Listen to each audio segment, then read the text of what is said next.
Hello friends, તો આજે આપણે આથેલા મરચાં બનાવીશું. રાયતા મરચાં પણ કહી શકો છો. આ મરચાં તમે એકવાર બનાવી અને મહિનાઓ સુધી ખાઈ શકો છો. બિલકુલ કાળા કે ચીકણા નહીં પડે, એની બધી ટ્રીક આજે આપણે વિડીયોમાં જણાવીશું.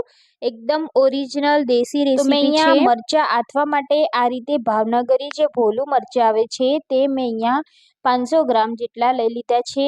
તો ઘણા લોકો વઢવાણી મરચાં પણ આથતા હોય છે, પણ એ બહુ જ તીખા હોય છે અને આ મોડા હોય છે, એટલે આજે આપણે મોડા મરચાં આથવાના છે. જો તમારી પાસે આવા મરચાં ના મળે તો તમે કોઈ પણ વેરાયટીના મરચાં લઈ શકો છો, પણ મરચાં હંમેશા લો એટલે ફ્રેશ હોવા જોઈએ અને કડક હોવા જોઈએ. તો મરચાંને મેં ધોઈ અને કોરા કરી લીધા હતા. હવે આપણે એના ટુકડા કરવાના છે. તો આ રીતે આપણે વચ્ચેથી કટ લગાવી દઈશું અને આ મરચાં થોડા જાડા છે એટલે આપણે એને પતલા શેપમાં કટ કરી લઈશું અને બીજનો ભાગ બિલકુલ નથી નીકાળવાનો. જો તમે બીજનો ભાગ આ રીતે નીકાળી લેશો તો મરચાં ઢીલા પડી જશે અને લાંબા સમય સુધી તે કડક પણ નહીં રહે અને ખાવામાં પણ એકદમ મોરા લાગશે. એટલે આપણે બીજનો ભાગ બિલકુલ નથી નીકાળવાનો. જ્યારે મરચાં આથતા હોય ત્યારે બિલકુલ બીજ નહીં નીકાળવાના. તો અહીંયા મેં બધા જ મરચાંને કટ કરી લીધા છે. હવે તેને આથવાના છે. તો આથવા માટે મેં અહીંયા એક મોટો બાઉલ લઈ લીધો છે. એમાં આપણે બધા જ મરચાંને એડ કરી દેવાના છે. તો આથવામાં સૌથી પહેલાં આપણે મીઠું એડ કરી દઈશું. 1 ચમચી જેટલું આપણે મીઠું એડ કરી દેવાનું છે. સાથે આપણે અડધા ચમચી જેટલી હળદર એડ કરી દેવાની છે. તો હળદર અને મીઠામાં આપણે મરચાંને 3 થી 4 કલાક માટે પલાળવાના છે, એટલે કે સાઈડમાં રાખી દેવાના છે. તો આ રીતે આપણે હાથેથી જ તેને મિક્સ કરીશું, જેથી મરચાં ઉપર હળદર અને મીઠાનું સરસ મજાનું કોટિંગ આવી જાય. અહીંયા તમે જોઈ શકો છો કે સરસ મજાનું કોટિંગ આવી ગયું છે.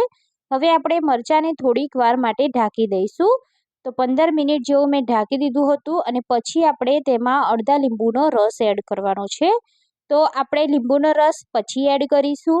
તો આ રીતે આપણે મરચાંને લીંબુવાળા પણ કરી દીધા છે. હવે ફરીથી આપણે ઢાંકણ ઢાંકી 4 કલાક માટે સાઈડમાં રાખી દીધા હતા. તો 4 કલાક જેવું થઈ ગયું છે અને તમે જોઈ શકો છો કે મરચાંમાંથી પાણી છૂટી ગયું છે મીઠાના કારણે. તો હવે આપણે આ બધું જ પાણીને ગાળી લેવાનું છે અને મરચાંને આપણે કોરા કરી લેવાના છે. તો મરચાંને કોરા કરવા માટે આપણે આ રીતે કોઈ પણ જારો હોય કે ગરણી હોય એના મદદથી આપણે તેનું પાણી બધું નિતારી લઈશું. અને પછી તમે જો એને કોઈ પણ કપડા ઉપર સૂકવવા માંગતા હોય તો થોડીક વાર કપડા ઉપર પણ તમે સૂકવી શકો છો, પણ આપણે મરચાંને વધારે ડ્રાય ના થઈ જાય એનું આપણે ખાસ વાતનું ધ્યાન રાખવાનું છે. એટલે આપણે વધારે તેને ડ્રાય નથી કરવાના. બસ આપણે પાણી તેનું નિતારી લીધું છે અને હવે આપણે આ રીતે તેને થોડીક વાર માટે રાખી દઈશું, જેથી તે સરસ મજાના નીતરી જાય. તો હવે આપણે મિક્સર જારમાં 2 ચમચી રાઈના કુરિયા, 2 ચમચી ધાણાના કુરિયા. ધાણાના કુરિયા ના હોય તો તમે ધાણા પણ લઈ શકો છો. વરિયાળી એડ કરી પલ્સ મોડ ઉપર તેને પીસી લઈશું. હવે આપણે એક બાઉલમાં 1/4 કપ જેટલા રાઈના કુરિયા લઈશું અને એમાં આપણે આ રીતે વચ્ચે ખાડો કરી દેવાનો છે. અને હવે આપણે જે પીસીને રાખ્યો છે મસાલો, બધા જ કુરિયાને મિક્સ કરી પીસા હતા એ આપણે મસાલો આ રીતે એડ કરી દેવાનો છે. તો આ રીતે તમે મસાલા કરી મરચાંને આથશો તો એકદમ બહાર મળે તેવા મરચાં અથાશે અને એટલા ટેસ્ટી લાગશે. તો હવે આપણે મસાલા એડ કરી દીધા છે અને વચ્ચે આપણે 1 ચમચી જેટલી હિંગ એડ કરીશું.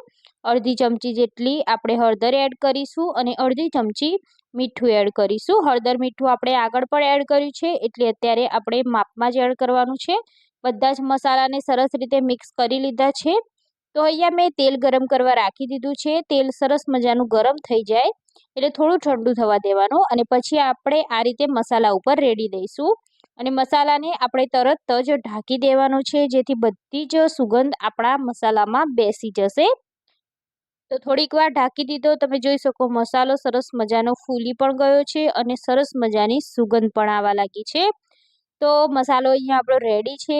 તો આ રાયતાના મરચાંમાં આપણે બીજો કોઈ પણ મસાલો કરવામાં નથી આવતો. ફક્ત આટલા મસાલામાં જ આ મરચાં એકદમ સરસ અથાઈ જશે. તો અહીંયા આપણે હવે જે મરચાંને નિતારીને રાખ્યા છે તે બધા જ આમાં એડ કરી દેવાના છે અને આપણે તેને મિક્સ કરી લઈશું. તો એકદમ સરસ રીતે મરચાં ઉપર મસાલાનું કોટિંગ આવી જાય એ રીતે આપણે મિક્સ કરી લઈશું.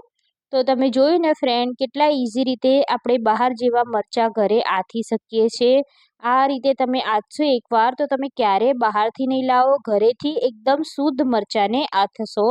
બહારના મરચાંમાં વિનેગર ને બધું નાખવામાં આવે છે, જેથી આપણે ખાવામાં પણ હાનિકારક છે. એટલે આપણે વગર વિનેગરે આ મરચાંને આથીશું. અને જો તમારે આ મરચાંને ફ્રીજ વગર સાચવવા હોય તો તમે અહીંયા વિનેગર એડ કરી શકો છો. વિનેગર એડ કરવાથી તમારા મરચાં લાંબા સમય સુધી બગડતા નથી, પણ આપણે અહીંયા લીંબુનો રસ એડ કર્યો છે એટલે આપણા મરચાં બિલકુલ નહીં બગડે.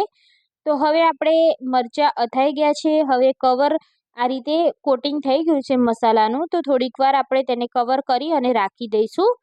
તો અહીંયા તમે જોઈ શકો છો મરચાં આપણા એકદમ સરસ રીતે અથાઈ ગયા છે અને ખાવા લાયક પણ થઈ ગયા છે. હવે આ મરચાંને તમે કોઈ પણ એરટાઇટ કન્ટેનરમાં ભરી ફ્રીજમાં રાખી શકો છો, જેથી મરચાં આપણા કડક રહે. બહાર રાખશો તો મરચાંમાંથી પાણી છૂટશે અને ઢીલા થઈ જશે, એટલે આપણે તેને ફ્રીજમાં જ રાખવાના છે. તો ફ્રેન્ડ્સ, તમે આ મરચાં આથેલા છે ક્યારેક? નથી આથ્યા તો એકવાર આ રેસીપીથી જરૂરથી આથી જોજો. ખૂબ જ સરસ લાગે છે. બહારના મરચાંને પણ તમે ભૂલી જશો. રેસીપી તમને કેવી લાગી એ મને કમેન્ટ કરી અને જરૂરથી જણાવો. રેસીપી સારી લાગી હોય તો તમારા ફ્રેન્ડ સાથે, ફેમિલી સાથે શેર જરૂરથી કરી દો. ચેનલ પર નવા હોય તો ચેનલને સબસ્ક્રાઈબ કરવાનું ના ભૂલતા, બાજુમાં રહેલા બેલ આઇકોન દબાવવાનું ના ભૂલતા. તો ફરીથી આપણે આવા જ નવા વિડીયો સાથે મળતા રહીશું. તો એના માટે ચેનલને સબસ્ક્રાઈબ જરૂરથી કરી દેજો. ફરી મળીશું આપણે નવા વિડીયો સાથે.